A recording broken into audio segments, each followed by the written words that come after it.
Se você crê que Deus ainda transforma histórias, não deslize o dedo agora. Fique até o final, porque nos próximos minutos eu vou te conduzir por um caminho que começa no fundo de um poço e termina diante de um trono.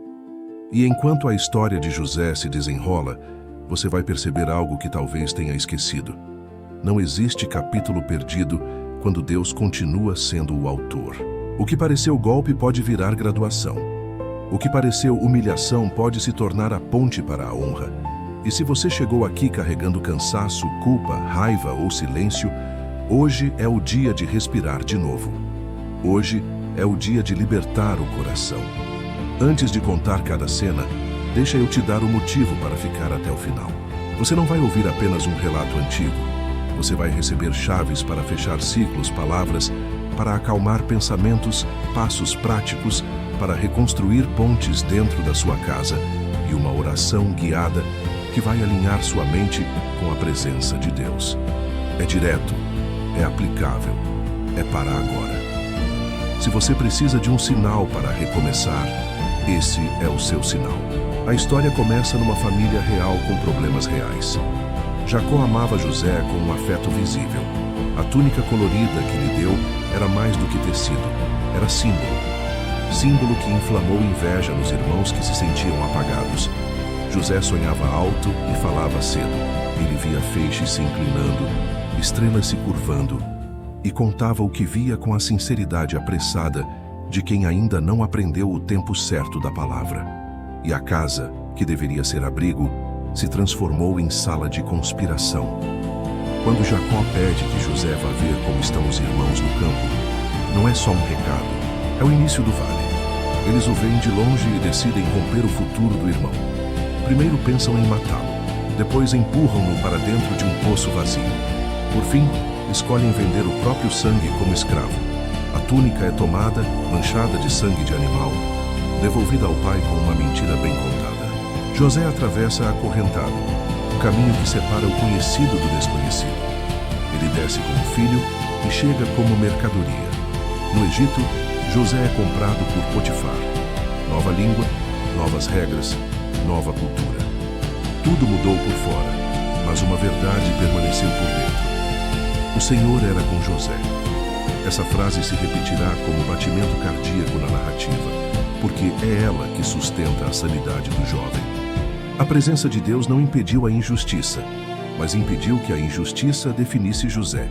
Ele trabalha com excelência, ganha confiança, abençoa a casa do seu Senhor, organiza, administra, floresce. Quando alguém carrega a presença, o ambiente ao redor melhora. Mas excelência chama olhares e nem todo olhar admira.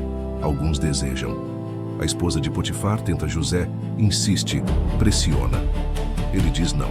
Não por medo, mas por lealdade a Deus e ao seu Senhor. A recusa vira acusação. A túnica é tomada mais uma vez e transformada em prova falsa. O que era casa, vira prisão. O que era confiança, vira calúnia. O que parecia avanço, vira queda. E ainda assim, o texto não muda. O Senhor era com José. Na prisão, ele poderia permitir que a dor virasse identidade. Não permitiu. Serviu. Organizou. Interpretou. O carcereiro percebeu que podia contar com aquele homem e lhe entregou responsabilidades. O copeiro e o padeiro de Faraó caíram ali por alguns dias com sonhos na bagagem e angústia na voz. José os ouviu, interpretou com precisão, pediu ao copeiro um gesto simples quando fosse restaurado. Lembra de mim, mas o coração humano é rápido para prometer e lento para lembrar. O copeiro esqueceu. O silêncio da prisão voltou a ficar pesado. E aqui há um segredo para quem está esperando. O esquecimento dos homens nunca é o fim da história quando Deus está escrevendo. O tempo que parece atraso pode ser apenas alinhamento. Então o Faraó sonha. Vacas gordas e magras, espigas cheias e mirradas. Os sábios não conseguem decifrar. O copeiro lembra de José. Ele é chamado às pressas, barbeado, vestido, apresentado ao rei.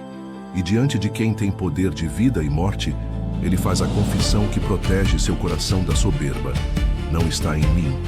Deus dará a resposta de paz. José interpreta com clareza, propõe estratégia sugere organização. Faraó enxerga o que ninguém viu. Ali está um homem com o Espírito de Deus e a capacidade de administrar o futuro. Em um dia, o prisioneiro se torna governador. A vida muda de andar, o cenário muda de cor, mas o centro continua o mesmo.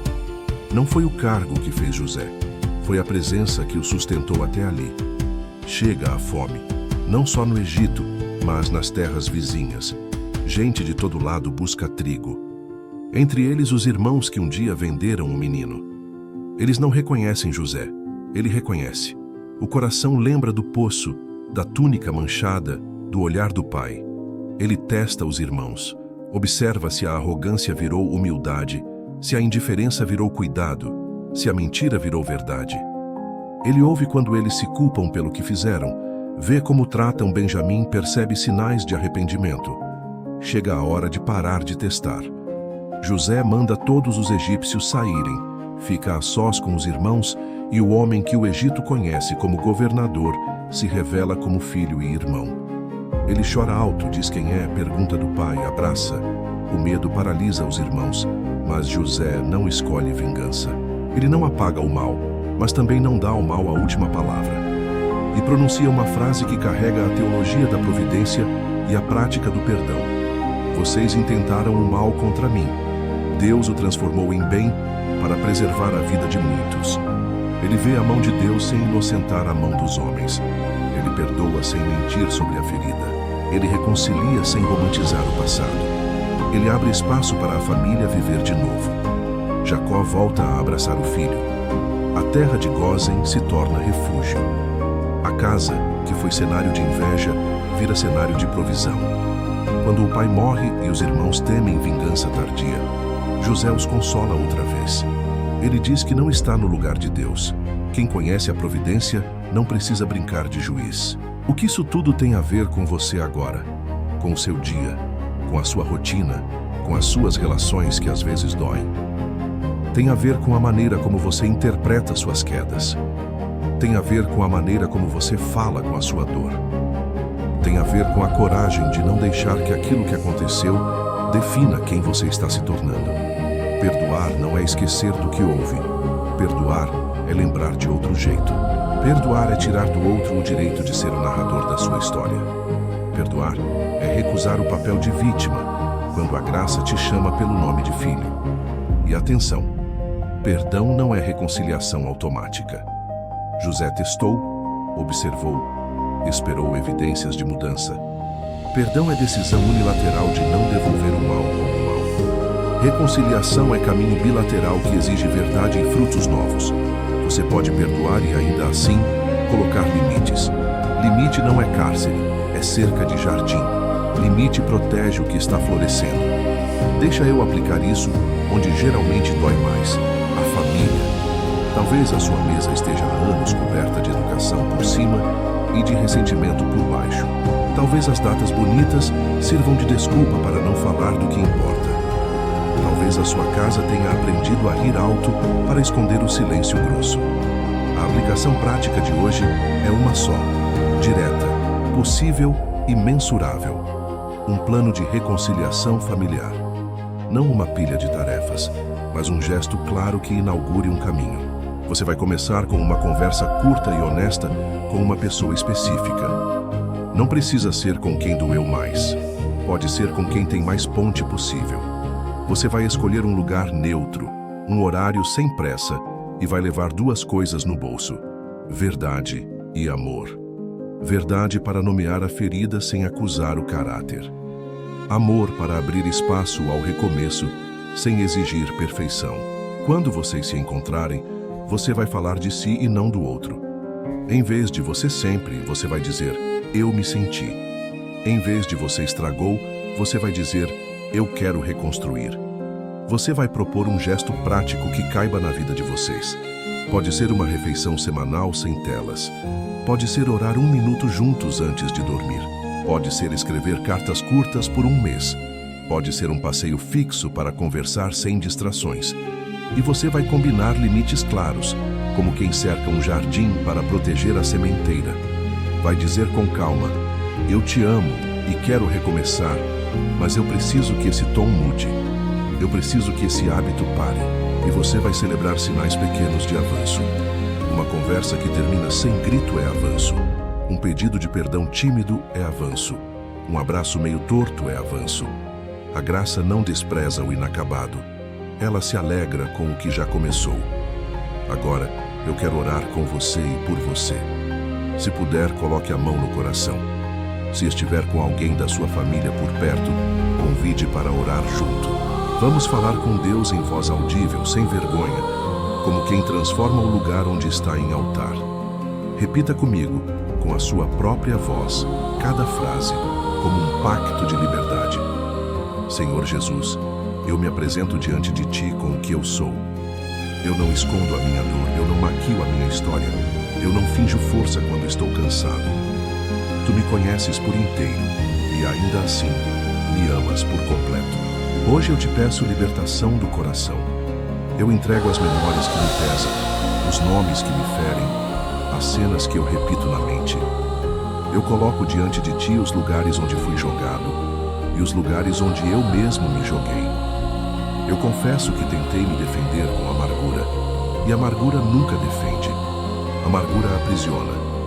Purifica-me por dentro. Visita meus pensamentos, limpa minhas narrativas, cura minhas reações. Pai, eu escolho perdoar. Eu escolho soltar o peso que eu carrego como se ele fosse parte de mim. Eu não nego a ferida, mas nego à ferida o direito de me governar. Eu perdoo quem me feriu. Eu libero quem me deve.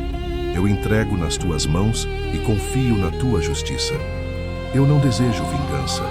Eu não alimento fantasias de humilhação do outro. Eu não fico preso às cenas que me fizeram mal.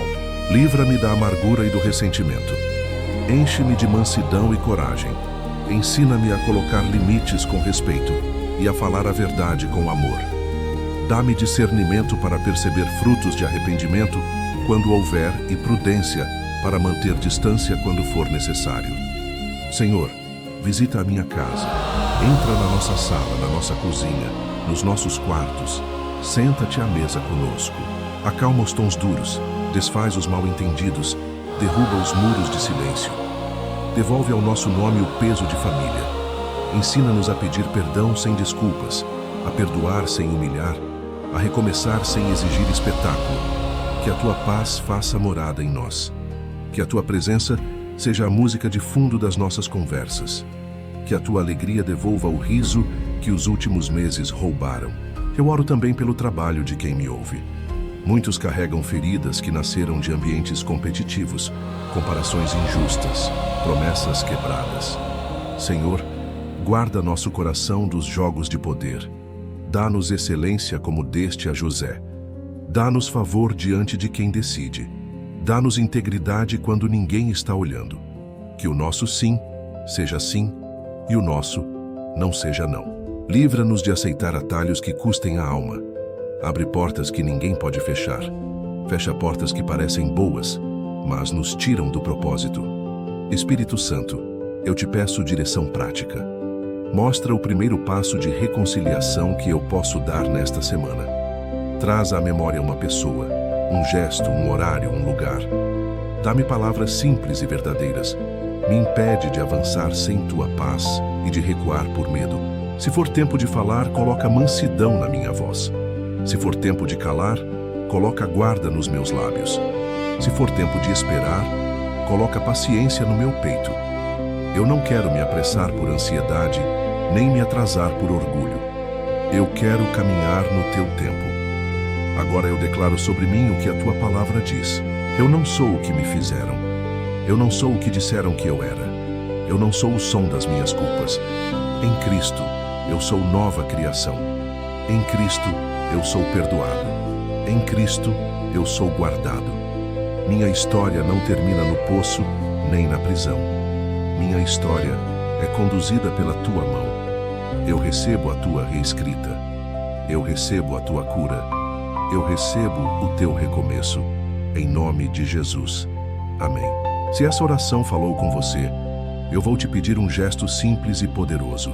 Escreva agora nos comentários: eu libero perdão hoje.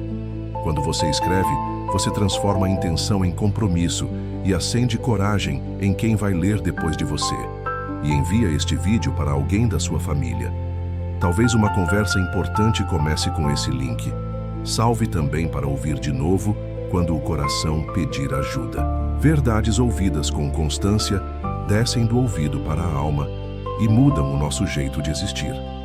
Eu quero voltar por um minuto à sala onde José se revelou aos irmãos e encerrar com 2 lições que sustentam a vida de quem quer viver leve. Primeira lição: nomeie o mal pelo nome certo. José disse: vocês intentaram o mal.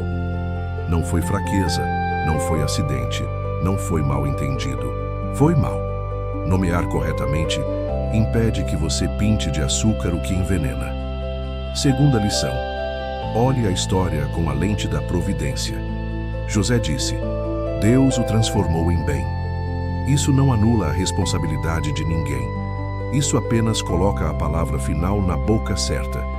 A ferida não decide seu destino. Deus decide. E debaixo dessa decisão, danos viram sementes, desertos viram escolas, vales viram pontes, lágrimas viram rios que regam terras secas. Você pode estar me ouvindo do ônibus, do quarto, da cozinha, do trabalho. Você pode estar sozinho ou com alguém. Você pode ter chegado acreditando que hoje seria mais um dia arrastado. Mas hoje pode ser o dia em que você solta o peso, dá um passo possível e descobre leveza nova. Não espere que tudo esteja perfeito para começar. Comece imperfeito mesmo. Comece pequeno mesmo. Comece com uma mensagem honesta, um abraço sincero, um pedido de perdão simples, uma oração de 60 segundos. O Deus que te vê no fundo do poço também te vê quando você dá um passo na direção dele. E cada passo nessa direção é milagre acontecendo. Eu abençoo a sua vida. Que o Senhor te dê coragem para a verdade, amor para a reconciliação e sabedoria para os limites. Que Ele faça resplandecer o rosto dele sobre ti e te dê paz. Que Ele multiplique a graça nos seus dias. Organize os seus pensamentos e guarde o seu coração. E que, quando olharem para a sua história, encontrem a mesma assinatura que aparece na história de José, a presença de Deus. Se essa palavra te alcançou, comenta "Eu libero perdão" hoje, compartilha com alguém e confere o vídeo longo completo no canal, porque lá eu aprofundo ainda mais os passos práticos para um coração livre. A jornada continua e ela começa agora. E se você chegou até aqui, saiba que não foi por acaso. Há um convite pairando sobre você: caminhar com Deus com o coração leve. Leve não porque nada mais dói, mas porque a dor perdeu o direito de mandar. Leve não porque tudo deu certo, mas porque a presença permaneceu quando nada parecia certo. Faça memória do que ouviu hoje. Fale em voz alta o que vai praticar. Coloque um horário no seu dia para o primeiro gesto, e quando a resistência vier, lembre: não acabou. Deus transforma dano em destino e ferida em fonte. Caminhe nisso.